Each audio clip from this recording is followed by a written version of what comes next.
把字写好看，最重要的秘诀是抓对比例，把笔画摆对位置。画面上的这6个字背后书写的逻辑是什么？我们来看一下，左边长，右边短，这是它们共同的特性。这类字体该怎么处理呢？这集影片通通教会你。接下来你只要复制一样的比例，复制一样的位置，你就能够打通藏在每个字体书写背后的为什么，你就能够快速的改变字体。这个世界上没有人永远写不好字，写不好字只有一个原因，那就是一直停留在想，却迟迟不开始练习。我们先来看松这个字咯。对了，我是君玲，欢迎一起在频道中跟我一起学习。松这个字，左边比较长，右边比较短。左边的木写长些，右边的弓写短些，这样字体搭配起来才会比较好看。那我们就来书写松这个字咯。先看一下木字要怎么书写。在书写木字的时候，先下一笔的短横画，让它微微的上扬哦。接着左边的部分我们要写长，因此这一道竖画我们会从上而下把它拉长一点，像这个样子。接下来呢，我们要下撇画咯。撇画的部分要把这块空间平均切割，所以我们在撇画书写的时候要特别留意书写之后这边的空间要大致相同哦。接下来再下一笔的点画，画下来一点的地方这边下点画。壁画跟壁画之间要注意，中间有一道隐形的墙，这道隐形的墙把左右部件隔开，笔画要停止在隐形的墙前哦。接下来我们就要处理弓的部分了。弓字的撇画起笔，让它下降，大致在这个地方书写撇画。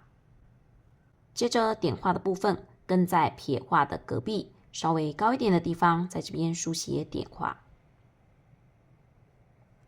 再接下来是撇条咯，撇条的高度我们稍微降一点，让这边出现一块空间，这块空间大约这么大，撇，然后再挑回。接下来的点画我们要书写的稍微长一点，让它从这个位置往下点，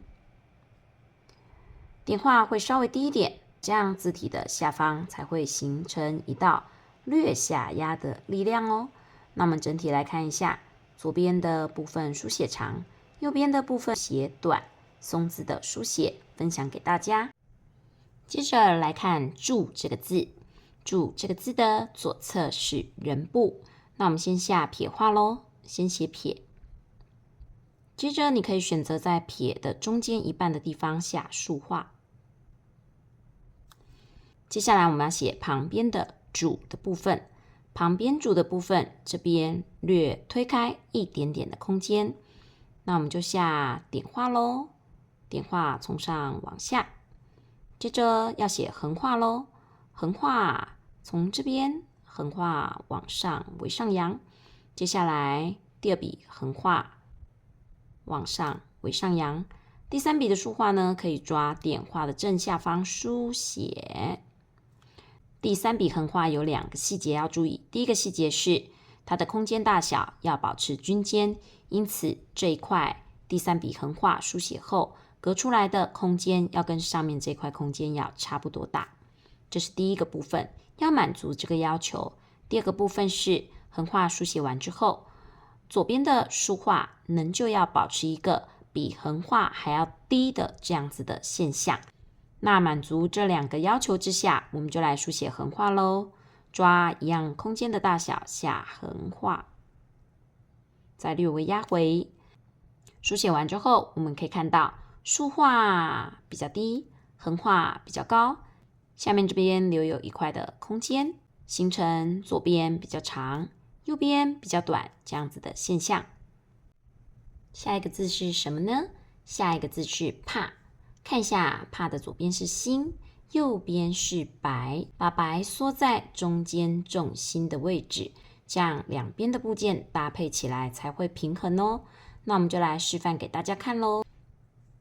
首先我们先抓中间的位置，写下点画。接着我们要写中间这一笔最长的竖画咯，从上方往下书写，让竖画的长度拉长。接着我们要书写点画咯，点画要抓什么位置呢？你可以这么抓，刚刚的点画的上方对过来这个位置，大致就是下笔点画的位置。那么我们就写点咯。竖心旁我们处理完了，接着我们要写白，右侧部件的白，书写撇画的位置抓一下，大概在竖心旁的旁边这个位置写撇画。接着我们要写竖画咯，竖画让它直一点，像这样。接着我们写横折了，横，然后折，横折。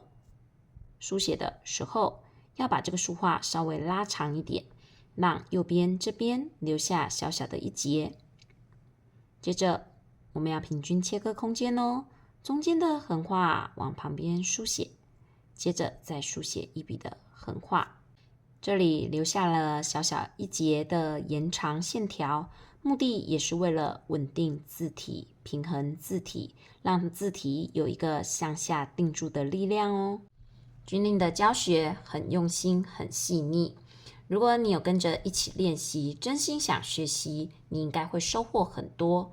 如果你有收获，请你帮我按个赞，订阅我的频道，我们一起在频道中把字练得越来越好看。接着要来教大家写组，组这个字一样是左长右短，左边的部件写高些，右边的部件写短些。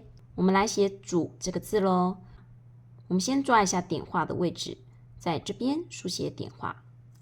接着我们写横撇咯，横往上，超过点画之后，撇再压回。接下来我们要写竖画了，竖画书写的位置大致在点画的下方，在这个地方书写竖画。那我们要观察一下空间结构哦，这一块空间跟这一块空间要大致均等，所以在书写的时候，笔画的角度我们要稍微抓一下。接着我们再写点画，点画长度要留意，这里有一道隐形的墙，记得要让笔画加以收敛哦。接下来我们要写且这个部件了，我们先书写一笔的竖画，从这边往下书写，接着再书写横、折，慢慢的笔直往下拉，中间这里有2笔的笔画，要平均切割。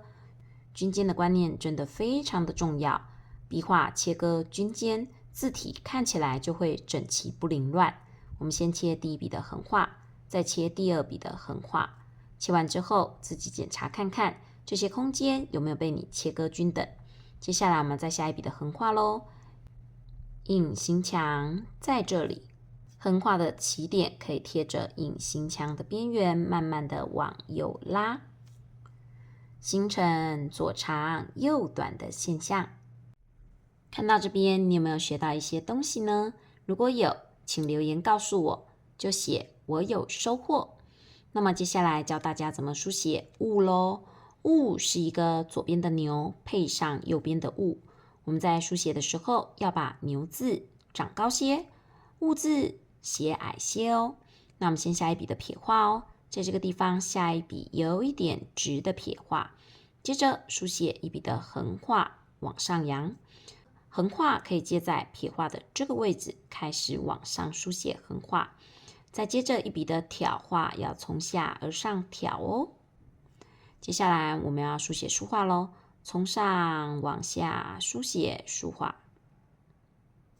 再接下来我们要写右边的物咯，从上书写一笔的撇画，接着我们要抓撇画的尾端写横折钩，横稍微往下一点，折往右下前进，勾往上勾起。那么接下来要两笔的撇画，从上撇出，再撇第二笔的撇画，撇画之间要均间的安排，这些空间大致保持均等哦。左长右短，物字的书写给大家参考。接下来这个字是合，合字的左侧是合部，合字的右侧是口部。合部长高些，口部本来就是一个递矮的结构，那么两个字要拼凑在一起咯。首先写一笔的撇画，接着我们再拉一笔的长横画，接下来在撇画的下方书写竖画，接着这边要下一笔的撇画，把这一块空间平均的切割，要保持均间哦。接着再下一笔的点画。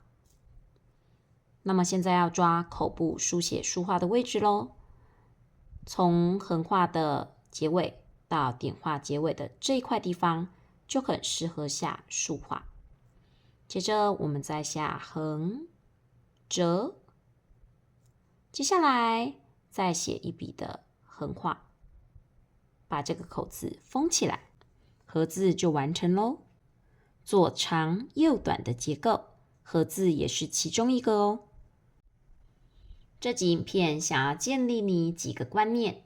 第一个，左长右短的字体要如何配置结构。第二个，我想要告诉你，笔画一定要处理均间，把空间平均分布是帮助字体快速改善非常好用的方法。第三，我想让你感受好的笔画摆放可以在短时间内让字体明显变好看。如果你想快速改变字体，那么我所开设的15日美字养成班可以提供你很有效的协助哦。我们有200多位学员的口碑肯定，他们都利用了课程中教授的独门心法，让自己的字脱胎换骨。如果你想了解最新优惠跟详细的课程介绍，请看留言栏处的连结哦。最后，很开心你看到了这边，我准备了一份免费字帖，里面有优惠码要一起送给你，赶快去下载吧。对了，除了这些字，还有哪些字的书写方法符合左长右短的原则呢？一起来跟我动动脑吧，在下方的留言栏处跟我一起讨论咯。那么我们就下部影片见咯，拜拜。